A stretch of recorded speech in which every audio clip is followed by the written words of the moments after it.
In this video, I'm going to be sharing with you how to express yourself more fully, more joyfully, and more effectively.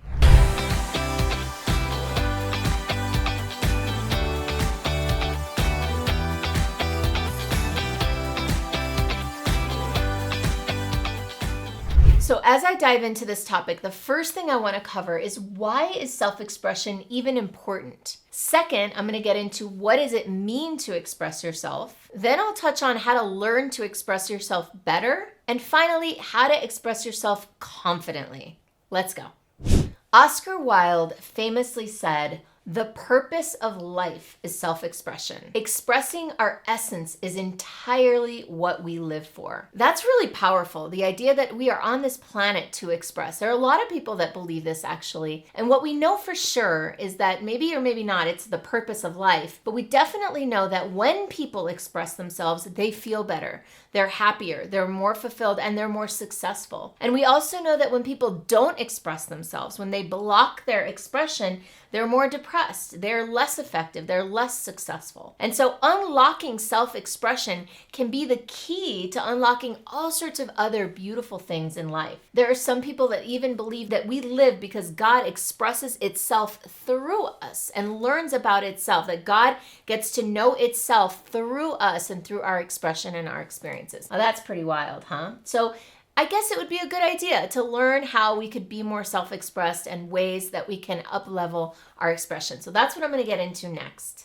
So what does it mean to express yourself? Well, expression can take all kinds of forms, right? We can express ourselves. The most obvious way, perhaps, is verbally, right? Expressing ourselves through speech or through even writing or through some sort of verbal expression, right? But there's also expressing ourselves through the clothes that we wear, through the way that we do our hair, through the paintings that we create, through the businesses that we create in the world. Self-expression can take unlimited different forms. And in fact, that's the beauty of art, is that we constantly are saying new ways of expression, and music and fashion and dance. These are all ways to express ourselves. Now, some people are generous in their self-expression, that they bring a lot of it to the world, and other people are miserly or resistant with their self-expression. And what I would invite you to consider is that to up-level your self-expression, the first thing you want to do is to be more generous with your self-expression, to express yourself more often, and in more different scenarios and ways. And so that brings me to the number one way that you can start to up-level your self-expression. But before I tell you what that is, I want to ask that you please subscribe to my channel, like this video, and click the little bell so that you get alerts every time I drop a new video.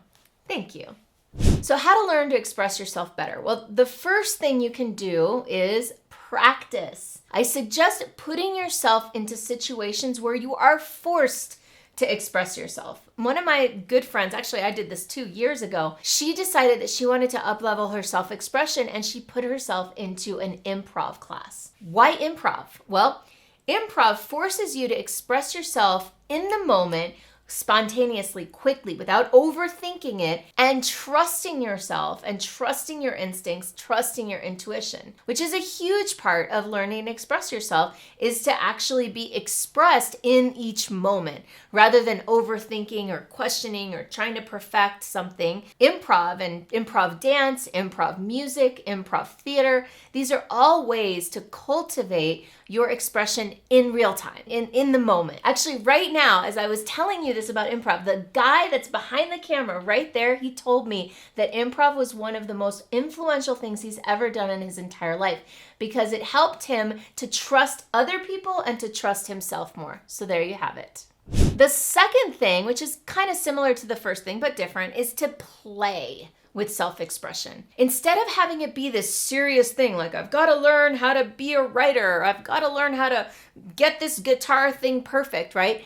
Is to take it on with the spirit of play. When little kids are playing, right, they're not worried about getting it perfect. They're not worried about their play being judged. They're just playing. And because of that, notice how much more self-expressed kids are, especially before the world gets to them and starts to suppress their expression. So take it on like being a little kid with a little kid's energy of play. Like, how can I have fun with this? Now, I consider one of the ways that I've been developing my self-expression, there are a few, but is with dance. In the past, when I did dance as a younger teenager, young adult, it was all about getting the moves perfect, being in the mirror and looking at myself as like, oh, that wasn't perfect. Let me try that again, and pirouette, pirouette, pirouette until I got it exactly right. I practiced hundreds of times a day. Now, that's mastery of something, but I don't know if I would call that full expression. Maybe it is, but for me, it was more limiting of expression because it was putting so many tight parameters around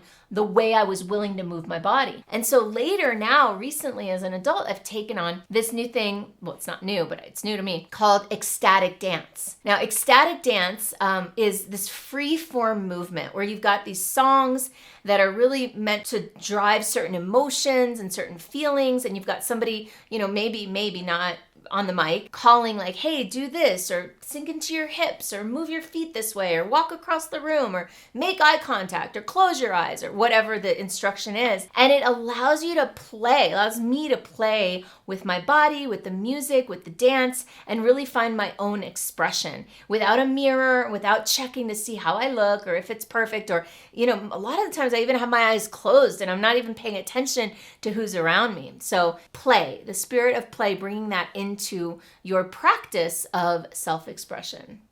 The third thing that you can do is to surround yourself with other really self-expressed people. What we know is that we are the sum of the people we hang out with. And if we're around a bunch of repressed, suppressed people who don't express themselves, then we're probably gonna take on some of those qualities ourselves. And if we're around a bunch of people who are doing improv and ecstatic dance and poetry and music readings, and I don't even know what that is, but if all these different things, maybe that's a new type of art for expression.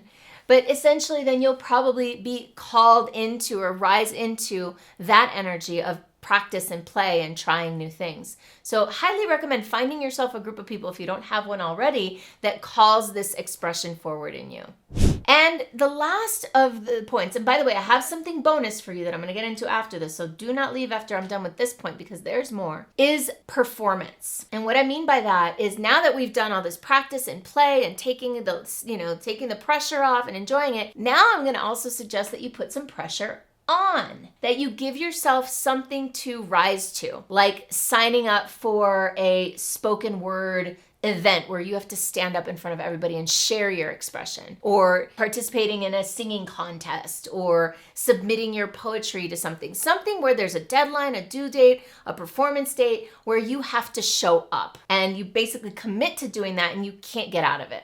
And that's another way to put a little bit of pressure on, because in my belief, in my experience, it requires that equanimity of both of these things, right? The play, the joy, the lightness, and also the pressure and the little bit of fire that it takes to call you forward.